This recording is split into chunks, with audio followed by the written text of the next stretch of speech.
Alright, we pretty much have this thing lined up where we wanted. It's all prepped.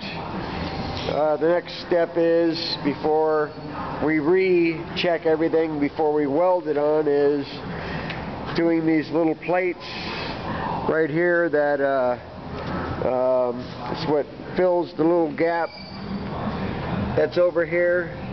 You want to stick that one in there, Dave? We already got some in on this side. Even though those plates are tacked in, this still can move. We're just getting them set. And then we'll recheck everything again, and then we'll get to welding. This table pretty much worked out all right as far as for the adjusting. It'd been nicer if it was bigger though.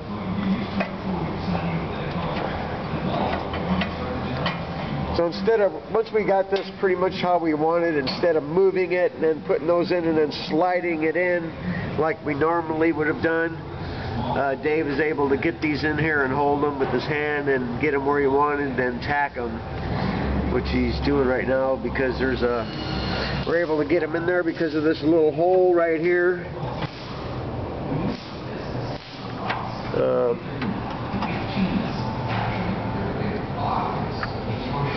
This one has got those bolts, so I don't know if you're going to be able to, you're going to have to push it back a little bit. Yeah, there you go.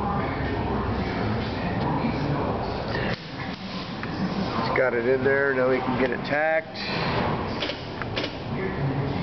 Like I said, we're tacking these so that way this thing is still movable, so if we can, it moved while we were doing this.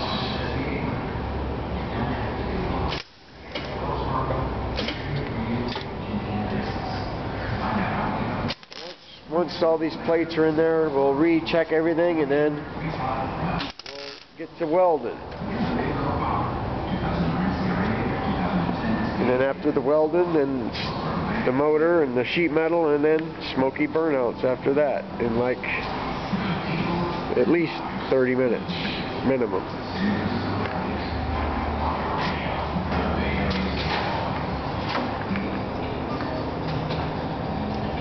So there we go. Now we can go ahead and reset everything, and once it checks out to our liking, we'll get to doing the final welding. The little diamond gussets that we usually do in the Fat Man directions, that don't say to do that, but we usually do that, so we'll show you that, and we'll be right back.